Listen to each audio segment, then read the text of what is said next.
Hi everybody, great to have you with me on our second episode of our look at Jews in Greece.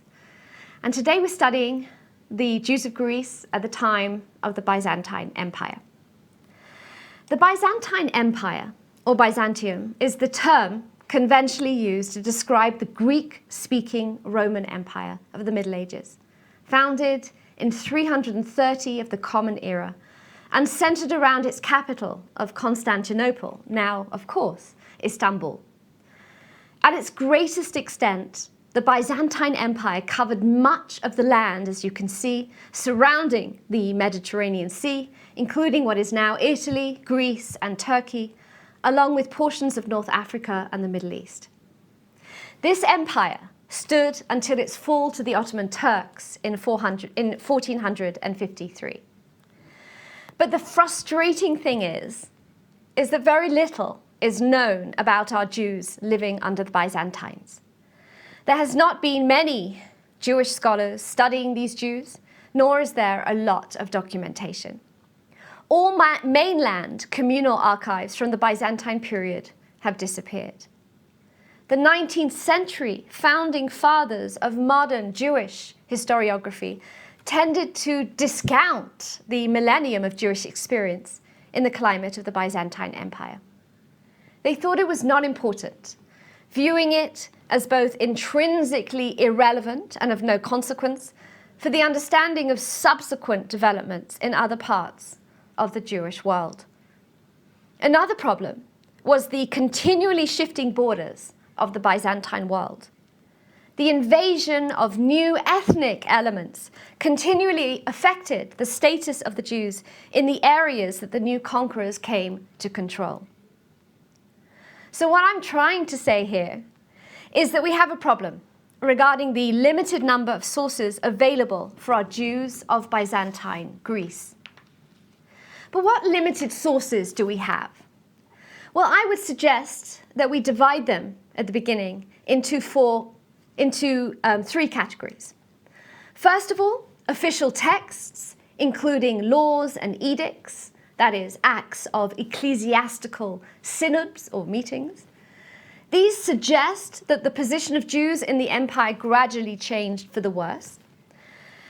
We see the Jews in these documents increasingly isolated from their Greek neighbors who are now Christians, and the Jews are deprived of an opportunity to exercise collectively or individually any power or influence over Christians.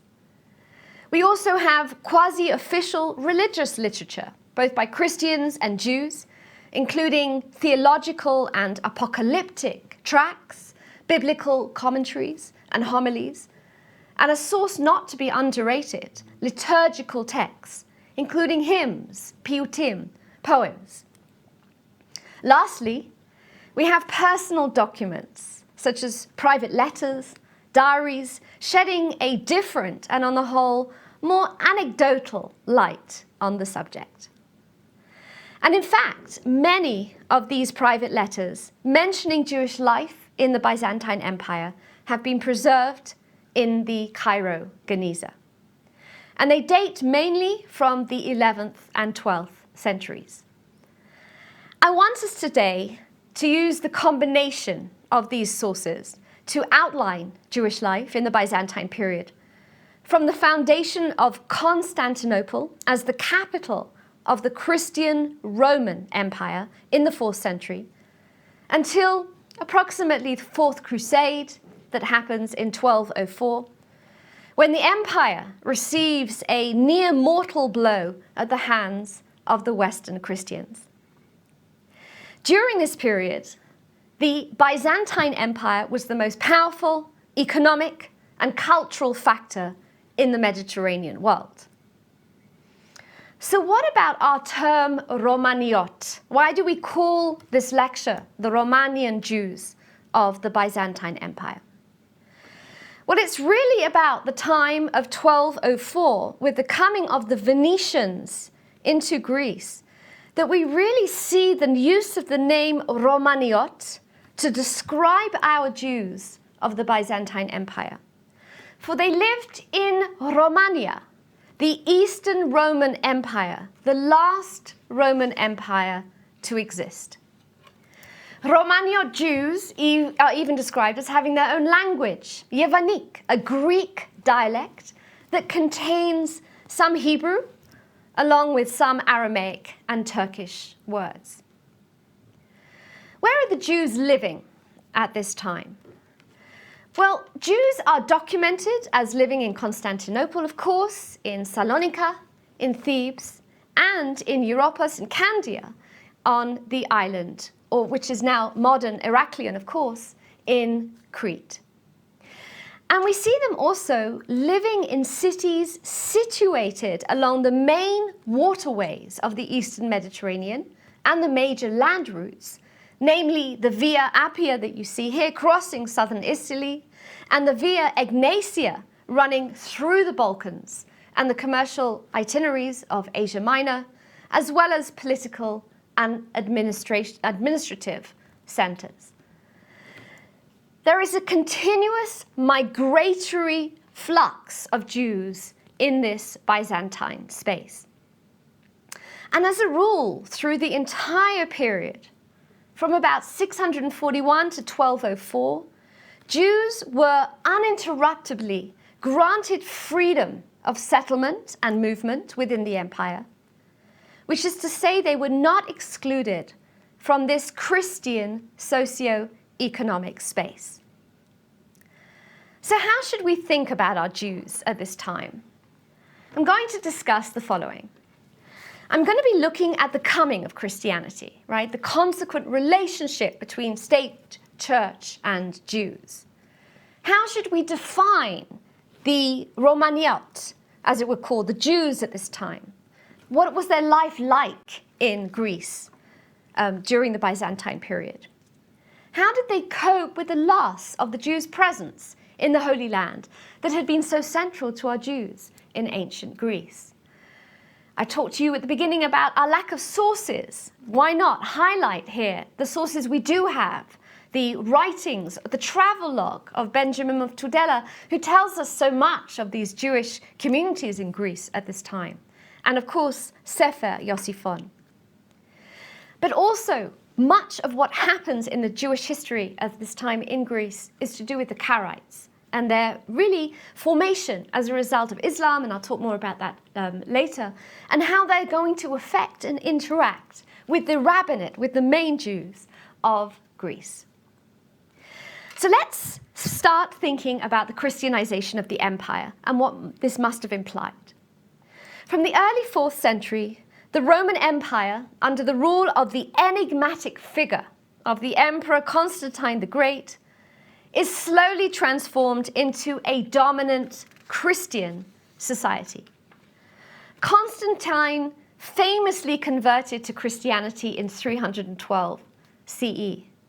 And as a historian, I always tell my students that for me, that's a moment of change. When you have an emperor who takes on this new religion, who converts from paganism to Christianity, that's going to change everything. He is now practicing not only for himself, but for his empire. Shortly after, his Edict of Milan recognizes freedom of worship for all religions and officially puts an end to the persecution of Christians. In 324 of the Common Era, Constantine announces his decision to transform Byzantium into a Nova Roma, a new Rome.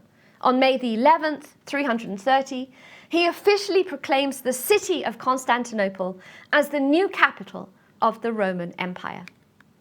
So the city's name changes to Constantinople, the city of Constantine, after Constantine's death in 337.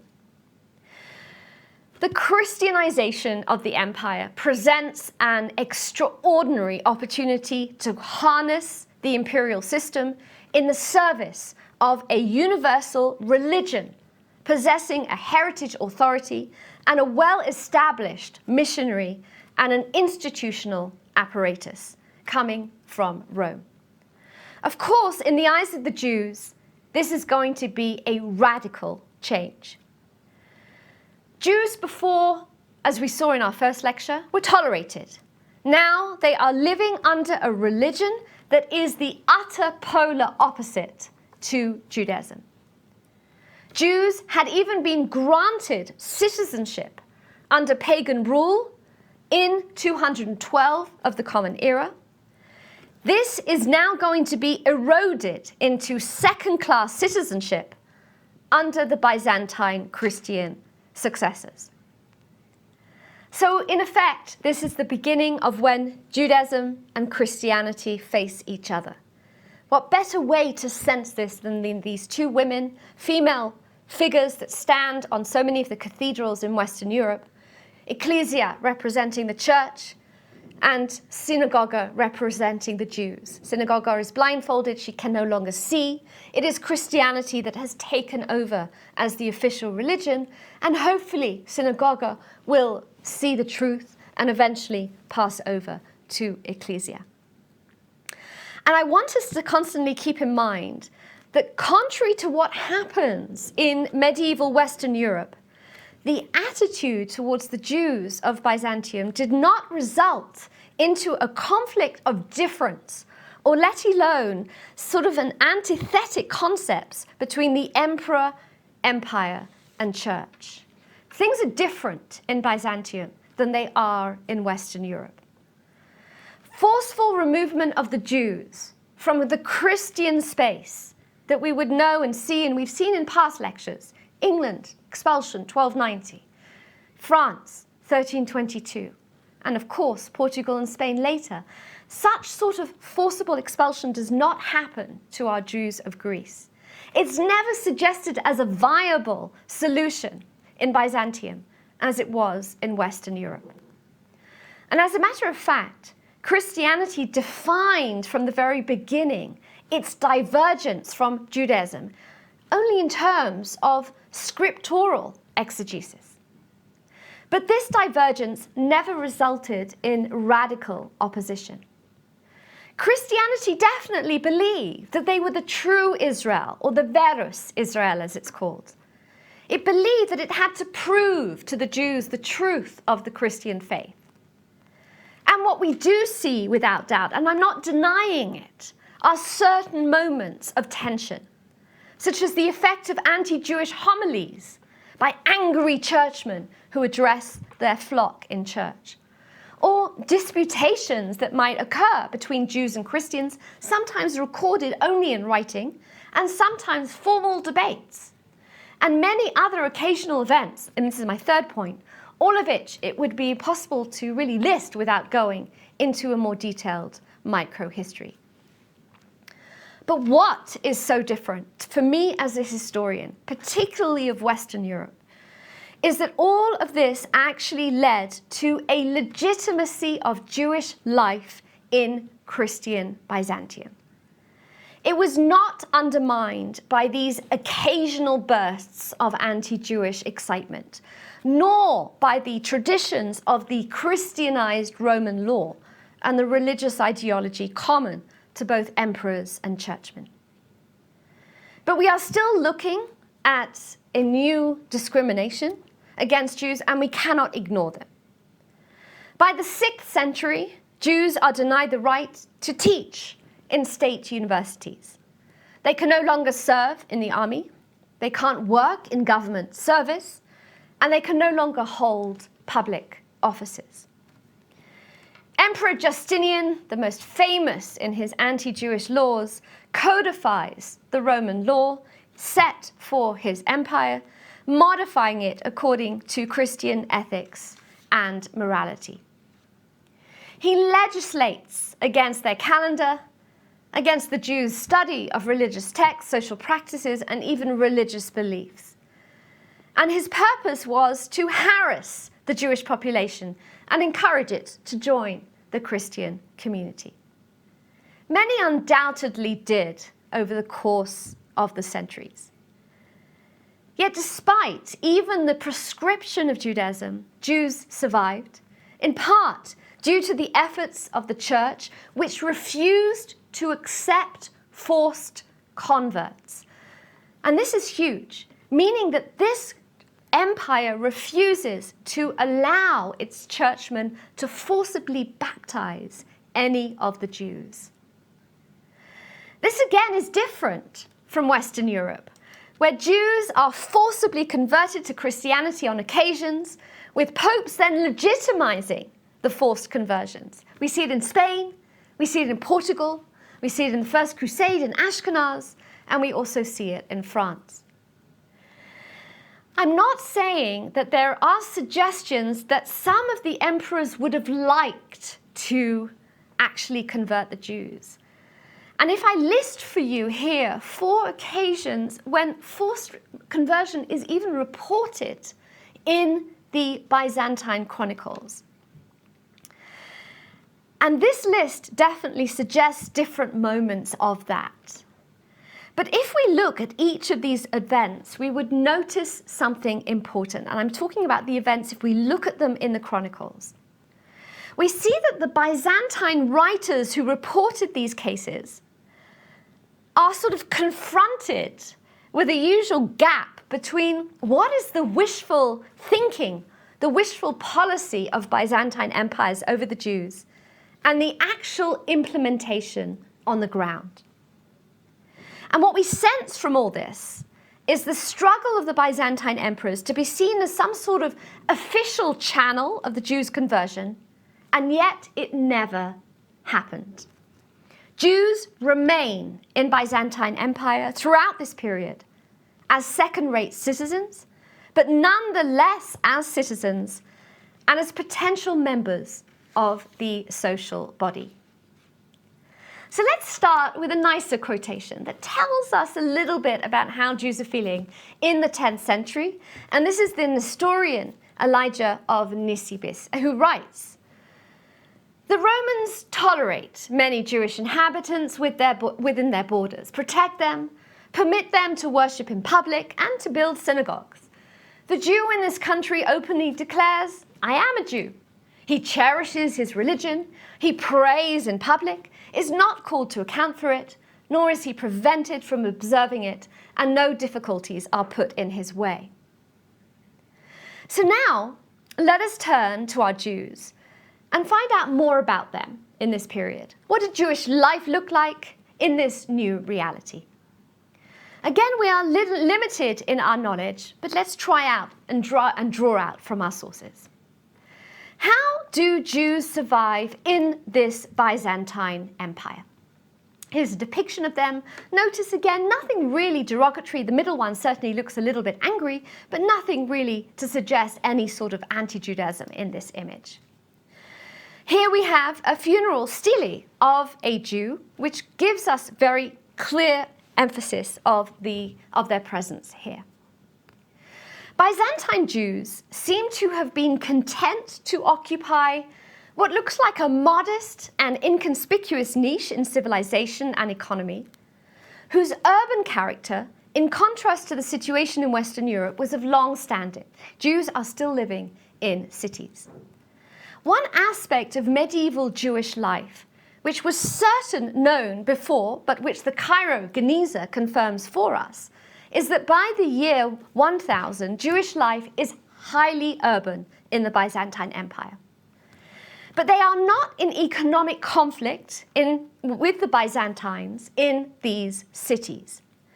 We see them exercising a conspicuous activity in 3 economic branches: tanning, dyeing of clothing, and the manufacturing of silk, textiles, and garments. And Jews in medieval Byzantium had this monopoly in tanning and hide preparation. They also monopolized the leather, the textile, and the glass trades. They remain in these occupations throughout many generations, like members of other ethnic groups in later society, who practice traditional family occupations. An epitaph of a dyer, this is dated to the first half of the 10th century, has been found in Corinth. And the dyeing of hides and that of textiles obviously involved different processes and different professional skills. that Jews were in some way affluent and of considerable economic importance can be seen by the famous raid of George of Antioch into Thebes in 1147, in which besides looting its warehouse of silk, he also took off large numbers of its Jewish silk workers to introduce silk production into his own kingdom.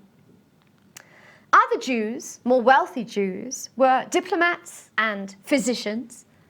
But note, they are not moneylenders here. Byzantines are not obsessed or idiosyncratic about Jewish financial dealings and usury.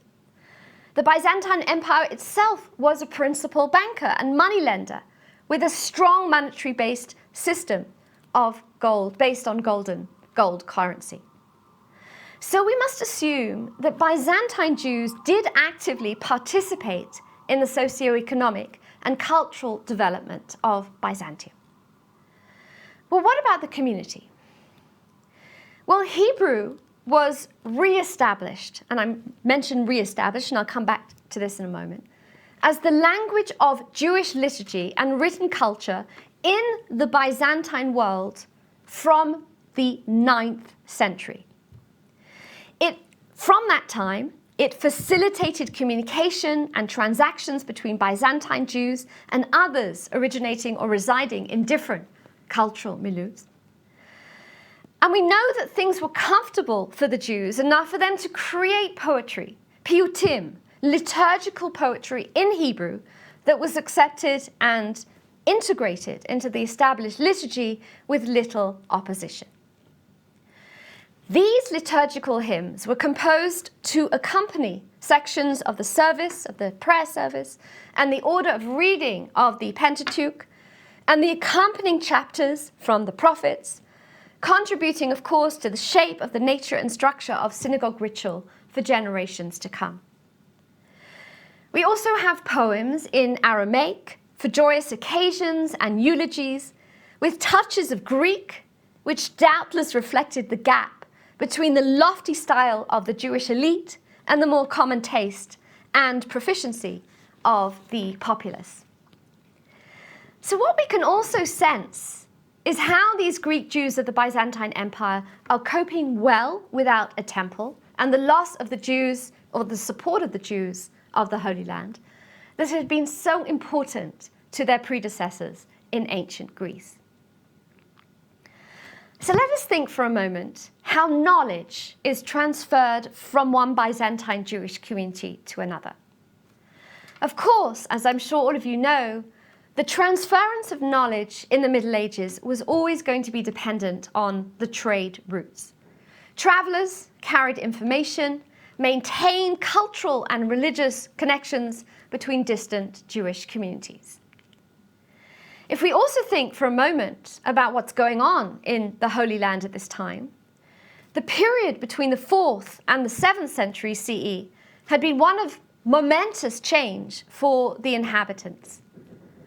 The hegemony of the rabbis over rabbinic Judaism had, during the later Roman or Byzantine period, I'm talking about from about 300 to 550 of the Common Era, been in the land of Israel, and then it had been transferred, of course, to Babylonia.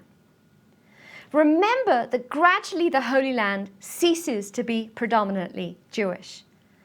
Most of the Jews were concentrated now in the Galilee and the Golan, though not in in both regions, but much of the country's non-Jewish populations had been won over by Christianity, which ruled the land under the aegis of the Roman emperors.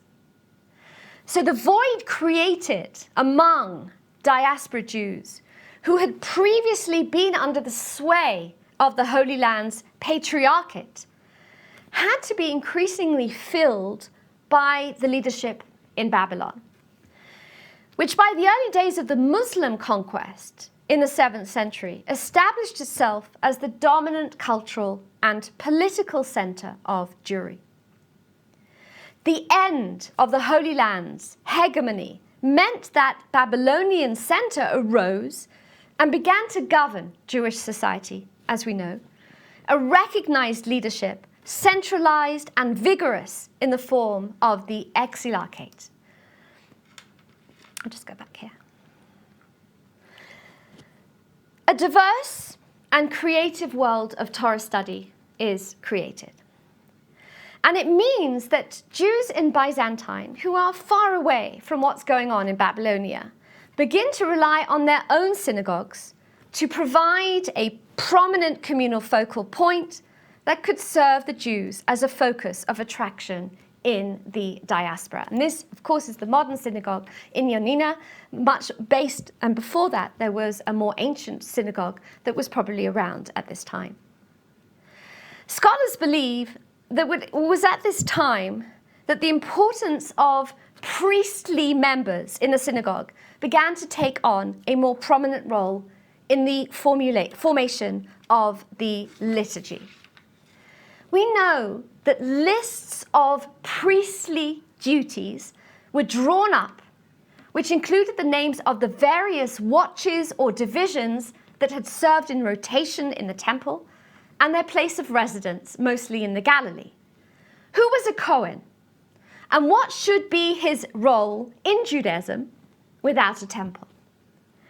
The many liturgical poems dealing with these lists of Kohanim, the reference to it in the synagogue inscriptions in the Holy Land and the diaspora, and the custom of publicly recalling every Shabbat, every Saturday in the synagogue, the watches and their services definitely reinforce the prestige of contemporary priests' lineage and antiquity.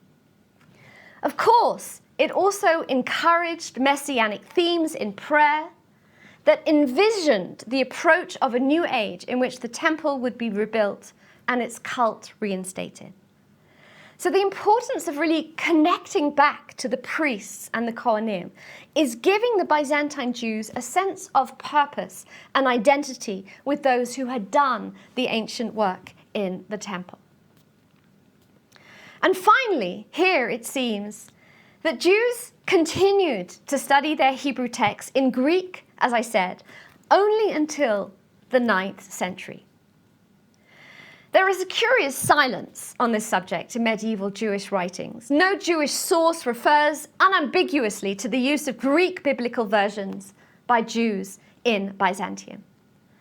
But recent manuscript discoveries, mainly of course from the Cairo Geniza, have shown unambiguously that Greek-speaking Jews in the Middle Ages made use of Greek translations of the biblical books, both for purposes of study and in the synagogue liturgy.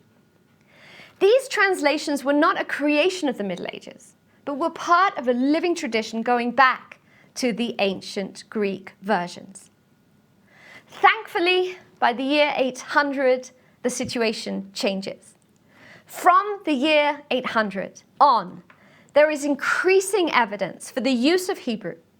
And by the turn of the millennium, it is clear that the primary language of written culture and worship for Jews in Byzantium and elsewhere in Europe was Hebrew. And this then facilitates both written and oral communication between Byzantine and foreign Jews across political, cultural, linguistic borders, and undoubtedly furthered commercial exchanges between them. With this knowledge now on the Jews of Byzantium, we're now going to turn to two Jewish sources that really begin to give us an inside picture of Jewish life at this time. Firstly, Sefer Yosippon, and then, of course, Benjamin of Tudella's travelogue. Perhaps the most important book produced by Greek and a seminal source for Jewish historical identity is the 10th century Sefer Yosippon. It was written in Hebrew by a medieval historian and is noted for its eloquent style. The career of this book is important for our story, since its 10th and 14th century editors were Rhomaniote Jews, the first anonymous from southern Italy, and the latter Judah ibn Mosconi from Oradea in northern Macedonia. It is the first known chronicle of Jewish history and legend from Adam Harishon, the first man in creation, to the destruction of the Second Temple. And since its appearance in southern Byzantine, or Lombard Italy in the mid-10th century, Sefer Yosippon really sort of gained a wide distribution, was immediately translated into numerous languages, including Arabic, Ethiopic, Russian, later into Latin, which was rendered into English in the mid-16th century, Yiddish, Ladino, and in modern times, Polish and English, among others.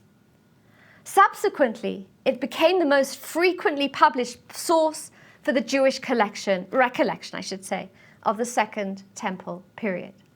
So this is our first source. This is the sense that one of the Rhomaniote Jews is deciding that the history of the Jewish people at this time should be written.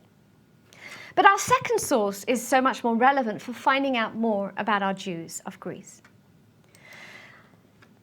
It is, of course, the travelogue of Benjamin of Tudela. He describes for us a wonderful descriptions of Greek Jews in different places. He was a Spanish gem merchant. He visited Europe, Asia, and Africa in the 12th century. Tudela, of course, was in the kingdom of Navarre. He's called Benjamin of Tudela. He had clearly a broad education. He had a vast knowledge of languages. And he represents a major figure in medieval geography and Jewish history. And his Travels of Benjamin is an important work, not only as a description of the Jewish communities, but also as this reliable source about the geography and ethnography of the Middle Ages. Originally, it was written in Hebrew, but his itinerary was translated into Latin and later also translated into the major European languages as well. Benjamin visited some 25 cities in the Byzantine Empire, and in most of these, he found Jews. In the 1160s, he mentions visiting Thebes, Halmairos, Bessana, a small locality on the way from Halmainos to Salonika in the latter city, and also in Constantinople. He informs us that yeshivot, scholarly institutions of learning, were attached to the synagogues of Thebes and Salonika in the 1130s. He notes the large number of Jews who live in provincial towns of Greece and their comparative freedom of action and ownership of land and property. He reports that in Salonika there was a large community of Greek Jews, but also other smaller communities of Italian and Sicilian Jews. So as we said, in the Byzantine Empire, Jews are moving around. He tells us that the Greek-speaking Jews are known as Rhomaniote, and they are known as being merchants, as being sailors, or as we said before, as leather artisans. What about other places in Greece? Benjamin notes that 200 Jews are living in Crisa, a small port on the northern shore of the Gulf of Corinth in the vicinity of Delphi, who, quote, sow and reap on their plots and lands, and that they camp together. In other words, they reside in a segregated neighborhood. Not too worried about that word segregated. We're not thinking about ghettos yet, but this just might be something that Jews, for protection, put themselves in a walled area. But this is the first time we do hear of a specific, separate Jewish neighborhood. And it's noteworthy that this fairly large community of Crisa was headed by 3 individuals and had a communal organization like other urban Jewish communities. Benjamin also visited Mytilene in the first half of 1163, reported that the Jews of the island were scattered, not in one specific neighborhood, but in 10 sites, and some of these were small villages. In Thebes, Benjamin tells us of large groups of Jewish silk workers. The best craftsmen, he writes, in the land of the Greeks at making silk and purple garments, the latter dyed with murex purple reserved for imperial garments.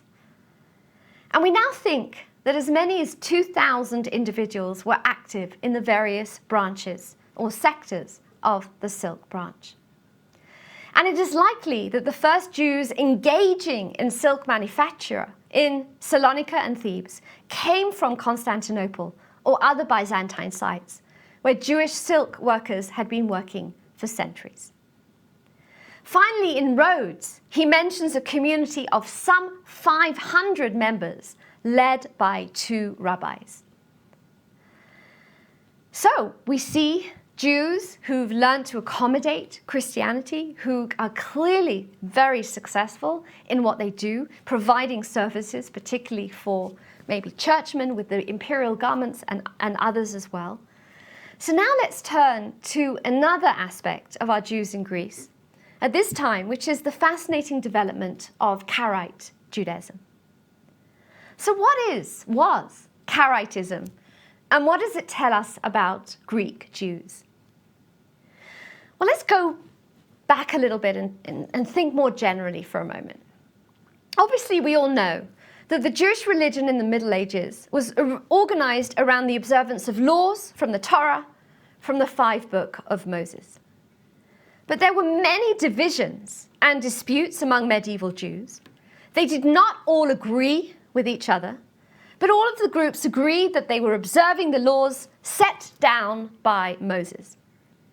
They disagreed to some extent about the content of those laws, but not about the general principle. We always study the largest group of Jews in the Middle Ages, who were called, of course, the Rabbanite Jews.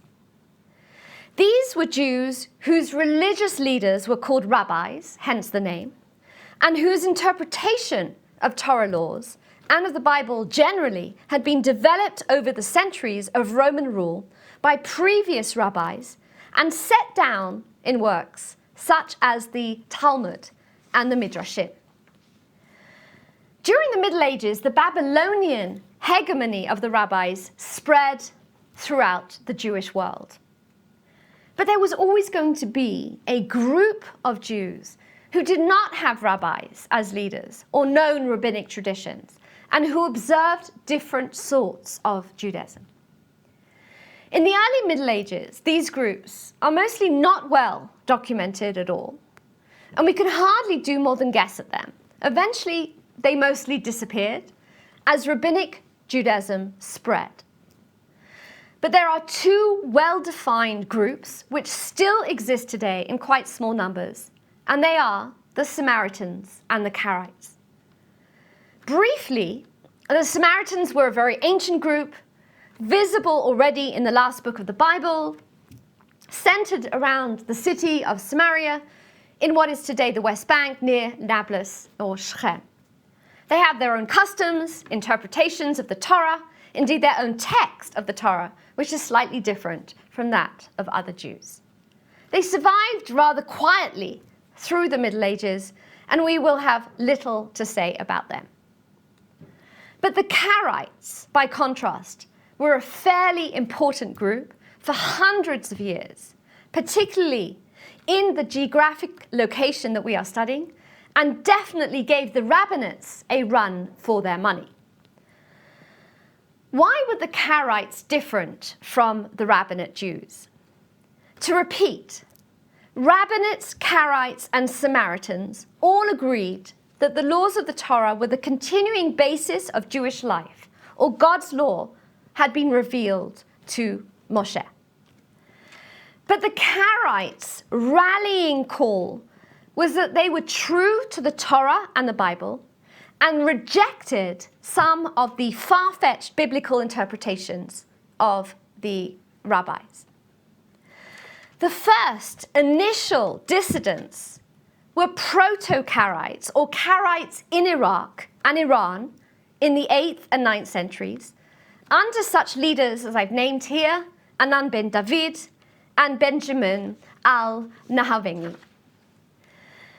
The land of Israel, now under Islam, from the 7th century soon became the center of the community, mainly because of the efforts of the late 9th and early 10th century Karaite Daniel ben Moshe al-Kumizi from Dongon in Iran. Many in the community were identified with the mourners of Zion, the Avalei Tzion as they were known, who believed that a life of piety and ascetic devotion, the ideal of poverty, prayer, and fasting, would bring the Messiah.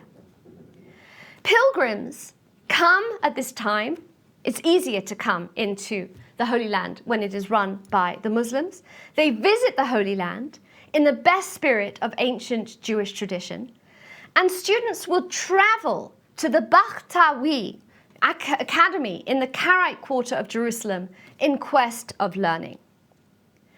Remember that I noted earlier that Jews were particularly based in the Golan during the Byzantine period. And I want to really emphasize this. With the coming of Islam to the Holy Land in the 7th century, these religionists are more tolerant of the presence of Jews than had been the Byzantines before them. When the Karaite community in the land of Israel is destroyed by a combination of the Crusaders in 1099, the Seljuks in 1171 invasions, Karaite refugees managed to resettle in different destinations, such as Fustat Cairo in Egypt and Byzantium. Egypt becomes the seat of the Davidic Karaite Patriarchate. Politically and economically, it was really the strongest of all the Karaite communities. But the Byzantine branch becomes a strong contender. It seems that vigorous leaders of the Karaite center on the Bosporus provided the sect with powerful scholarship and guidance. And in time, they led the sect into new geographic domains and inspired its members towards new spiritual conquests. Karaite origins were in the Byzantine Empire and date no earlier than the second half of the 10th century. Karaites here were primarily Greek speakers, but they also seem to have adopted Arabic. Rabbanite Jews, on the other hand, maintained the use of Greek in their daily life, but retained, as I said earlier, this knowledge of Hebrew as a scholarly language. I want you to imagine our Greek cities now being filled of both Rabbinate and Karaite Jewish communities, and these existed throughout the Byzantine Empire, including Constantinople. And before 1204, we think there were about 200 Rabbinate and 500 Karaite individuals or households in Constantinople. Much of our knowledge of both medieval Karaites and Rabbinate Jews, indeed of the whole Jewish world, from 800 to about 1200, comes from one source, the Cairo Geniza. It confirms for us that Karaitism was a product of Jewish experience under medieval Islam. The Jews saw Islam pervading all areas of private and public life, and it seems to have sparked their own protest against the oral law, which was embodied, of course, in the Talmud, and effectively enforced by the Babylonian Exilakit office and the continuous activity of Gaonic lawmakers. So it is clear that this alternative form of Judaism was sparked by its own objection to rabbinate literature and law. Perhaps this is a tendency of our Greek Jews as we get to know them better, that they are going to be influenced more by Islam than Christianity if we think ahead to our next lecture when we're looking at Shabtai Tzvi and are trying to appreciate why he gives it all up to become a Muslim. The 10th and 11th centuries become known as the Golden Age of Karaism, since it was during this period that Karaite law, exegesis, theology, and philology becomes standardized. The translation of Karaite traditional literature from Arabic into Hebrew, initiated by one Tobias, son of Moshe, in the 11th century, illustrates, I think, this fairly rapid process of Karaite acculturation. And it was particularly men who are drawn to Karaism rather than women. Women were far less inclined to abandon their social and cultural milieu and to integrate within this alien environment of Arab-speaking Jews. The most prominent Byzantine Karaite scholar of the 12th century was Judah Yehuda ben Elijah Eliyahu Hadassi, or Ha'evel, the mourner, as I said before, whose main work, his major opus, Sefer Eshkol HaKofer, the cluster of henna blossoms, serves as this summa of Karaite Judaism. And the work encompasses the issues of halakha, exegesis, philosophy, linguistics, and polemics against rabbinates, against Christianity, and against Islam.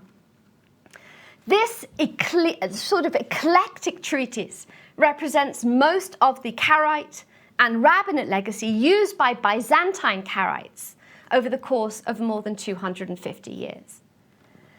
We know that there were Karaites living in Salonika who, unlike the Rabbinate Jews, were not members of the silk garment manufacturing guilds. Thus, they did not live in the special borough allotted to the guild, and visited, of course, by Benjamin of Tudela. They spread out with other Jews of different trades and professions over various parts of the city. Now, it was really from this time that the Byzantine Karaite branch braced itself for a protracted and uneasy combat against rabbinism in both the scholarly and the communal fields. How do we know this? Well, interestingly enough, the Christian monk Nicholas of Otranto, he's a Greek abbot and author, conducted religious disputations between Rhomaniote and Karaite Jews of Salonika in either 1205 or 1207, or possibly in both years. We're not quite sure about that. The major frictions were noted as being in the area of the calendar, scripture, and ritual. The Karaites followed a different calendar reckoning than the Rabbinate Jews. The most obvious result of that was that their holidays were usually celebrated on different dates from their co-religionists. Karaite reliance on visual sighting of the new moon, as opposed to the Rabbinate use of a pre-calculated calendar by this time, often resulted in a day or two difference in the beginning of the month and the attendant Rosh Chodesh, new moon celebration. In a religious community, such a difference could be and often was interpreted as the desecration of a holy day. And this area of contention would be gradually eliminated as the Karaites gave in, as they conceded and adopted the rabbinic calendar. Another area of contention was the different tradition of interpretation that each group employed in its reading and commenting on the scriptures. And we think that in the 13th century, the Karaites shifted the beginning of their Torah reading cycle to the spring month of Nisan, that means now, while the Rabbinates continued to begin their cycle in the autumn month of Tishri. And so each group read a different portion of the Torah each week until about the 15th century. And the differing rituals of both communities added to the barrier and tensions between them. The Karaites, of course, possessed their own synagogue with its attendant educational system. They may have had their own graveyards, their own cemeteries during this period, as they would later do during the Ottoman one. The Karaites, too, were stricter about certain dietary laws, in particular regarding the slaughtering of animals, thereby ignoring certain rabbinical dietary regulations. And this stricter dietary laws among the Karaites with the ostensible reason behind their charge of laxity in ritual affairs levied against one particular rabbinate, Shochet, in Nicomedia. The Karaites therefore employed their own ritual slaughterers. Their prayer book too, not formally arranged before the end of the 13th century, was markedly different from that of the rabbinate service. And I wanted to name a few more Karaite scholars from among our Greek Jews. Aron ben Elijah of Nicomedia, popularly called Aron the Younger, he moves from Nicaea to Constantinople, where he writes some of the major Karaite studies in religious law and philosophy. He's influenced by the Rambam, by Maimonides, as much as he tried to defend older Karaite philosophical positions. In Salonika, in the 14th and 15th centuries, we hear of both Karaite and Rabbinate intellectual output. And this included endeavors in the fields of liturgical and secular poetry, biblical commentary and sermons, philosophy and mysticism, as well as belles lettres.